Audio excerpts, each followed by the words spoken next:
radicalismo político que já existe no meio do nosso povo? Quem expressa esse radicalismo político? Esse ódio contra o sistema. Esse ódio contra o sistema apareceu muito claro em 2018 pela voz de um político de quinta categoria, militar degradado, chamado Jair Bolsonaro. Eu repeti 1000 vezes. Na eleição de 2018 aparecia o Haddad defendendo o sistema na forma de uma defesa abstrata da democracia, e do outro lado um Bolsonaro proto-fascista, que é o pior que a gente pode ter, atacando o sistema. Quem defenderá esse sistema político a não ser os doutos do Largo São Francisco, junto com Armínio Fraga e tutti quanti lá? Quem vai defender a democracia? Eu, Nildo Orix, jamais. A democracia não pode ser concedida num pacto burguês, e muito menos pela mão da burguesia. A democracia terá que ser uma conquista histórica dos trabalhadores, um regime que nós jamais tivemos. Ah, Nildo, tu está flertando com a ditadura? Não, jamais. Eu sei, aqueles doutos de São Francisco, se vier uma ditadura, eles vão permanecer no Brasil, nós vamos ter que sair. Então, eu sei do que estou falando. Tenho clareza absoluta. Muitos da juventude do PDT vão ter que se atirar para fora aqui para o Uruguai. Já vamos sair aqui pelo Rio Grande do Norte. E os doutores da Universidade de São Paulo vão ficar lá, fazendo artigos. Percebe como é que é? Então, não me iludo sobre o essencial. Jamais. Nenhum engano sobre o essencial. O que está em jogo aqui não é uma retórica em favor do Estado democrático de direito. Porque a burguesia já deu demonstrações históricas no Brasil e na América Latina que, quando não precisa, enterra sem nenhuma cerimônia. Ou nós não tínhamos tido 21 anos de ditadura. Esquecemos isso. Porque a burguesia colocou durante 21 anos uma ditadura entre nós, matando, exilando, torturando, internacionalizando a economia, superexplorando os trabalhadores, dando mais poder para os latifundiários, mais poder para os comerciantes, mais poder para as multinacionais, mais poder para a embaixada dos Estados Unidos. Como é que a gente vai esquecer isso? Estamos brincando de política? Basta de brincar de política. Então, o que os políticos estão fazendo? A defesa abstrata da democracia. Dane-se a defesa abstrata da democracia. Não será o nosso apego, a nossa carta lá, nossa assinatura de uma carta, que vai impedir a direita de interromper essa guerra de classes contra o povo e essa ofensiva burguesa que ela já declarou, quando Dilma começou a aplicar o programa recessivo. E depois, quando a burguesia foi lá e tirou a Dilma também, e colocou o Temer, e elegeu o Bolsonaro. Ilusão daqueles que pensam que a burguesia se arrependeu de ter eleito Bolsonaro. E mais iludidos são aqueles que pensam que Bolsonaro é disfuncional à dominação burguesa. Que interpretação é essa? Às vezes a gente fica pasmo. Não pense que eu não entro em dúvida algumas vezes, camarada. Porque é uma solidão em defender essa tese, porque assim, pô, eu só posso estar errado. Está todo mundo indo para o outro lado, eu digo, não. Estão errados eles. Porque a manada, como se usa aí, não é necessariamente de Bolsonaro só. E eu não trato o nosso povo como manada. O nosso povo decide sobre circunstâncias concretas. Eles olham as opções reais, inclusive quando votam. Olham no voto, tem uma certa racionalidade no voto.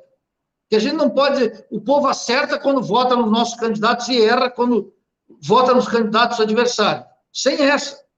O povo atua sob circunstâncias, tal como todos nós aqui que temos alguma militância política ou alguma militância partidária.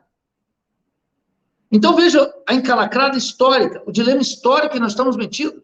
A burguesia transformou o capitalismo nos últimos anos, transformou o Estado nos últimos anos. Vamos pegar um dado só. Quando a burguesia tirou o Banco Central da mão do governo agora, isso que cinicamente chama autonomia do Banco Central. A autonomia do Banco Central quer dizer todo o poder aos banqueiros. Alguém está dizendo que vai recuperar o Banco Central inteirinho? Que vai enfrentar o mundo das finanças e dizer, acabou para vocês?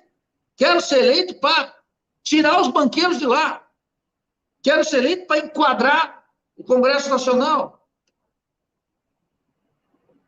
Ser eleito para enfrentar o Supremo Tribunal Federal. Olha as causas do Supremo. Acaso o Supremo não tem caras das suas decisões mais importantes orientadas por um profundo compromisso de classe com a burguesia? Que dúvida!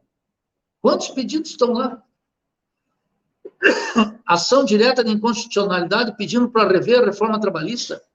Acaso algum ministro simpatiquinho, como Barroso, se movimenta na direção da defesa dos trabalhadores? Nenhuma. Jamais. No terreno do costume, estão tudo pronto para aparecer na Globo e na CNN. No terreno dos interesses dos trabalhadores, não se movem. Acaso não foi o Supremo que deu um parecer favorável à venda da Casa da Moeda? Acaso não foi o Supremo que permitiu as privatizações? De quem que nós estamos falando? Acaso não foi o Supremo, meus camaradas do PDT e da Juventude,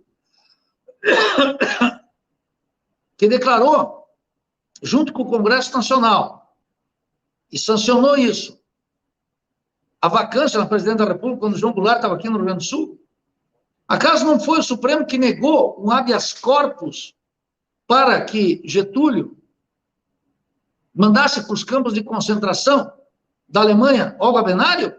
Quantos crimes tem o STF? Que história é essa de defender o STF? Que história é essa de defender o Congresso Nacional? Que história é essa de defender as instituições burguesas? O mínimo que um socialista pode fazer é ter lucidez do que está acontecendo, lucidez da história. Isso é preciso observar. Isso tudo, às vezes, é um bisturi que corta sobre as nossas crenças. Mas é preciso atuar com lucidez. O tempo histórico está se encurtando. A lógica das situações extremas está se impondo. E nós estamos parados assistindo tudo, nos defendendo com alegatos morais contra a ação da burguesia. E na defesa abstrata da democracia, o povo, pobre, desempregado, superexplorado, desesperado, não tem apreço pelo sistema. Nenhum. Se você me pedir, Nildo, é melhor atuar num regime podre como esse, ou numa ditadura, eu não tenho dúvida. É preferível atuar num regime podre como esse. Mas está nas nossas mãos a capacidade de impedi-lo com as ações que nós temos desenvolvido até agora, com a ação do Largo São Francisco, de um manifesto? Claro que não. Eu dizia hoje para os camaradas, Rafael, um banqueiro, como dono do Itaú, vai lá e diz assim, uma carta em defesa da democracia não tem problema nenhum, eu assino. E se o ditador, depois da manhã, jogar a Constituição na lata do lixo, tomar plenos poderes, instituir um novo regime, ele vai imediatamente pedir uma audiência com o presidente para dizer, presidente, como nós vamos tocar o sistema bancário? Há um pragmatismo, uma consciência de classe profunda das frações burguesas. Como é que nós estamos nos iludindo sobre tal coisa? Algum latifundiário do Rio Grande do Sul vai se defender, vai se levantar aqui, nas regiões do Arrozeiro, e tudo que vocês quiserem, para defender o Estado democrático de direito? Vocês acham que isso vai acontecer? E algum industrial da região de Canoas vai se levantar para defender a Constituição contra um ditador? Alguém já ouviu isso acontecer no Rio Grande do Sul? Isso não vai acontecer. Então, vejam nós.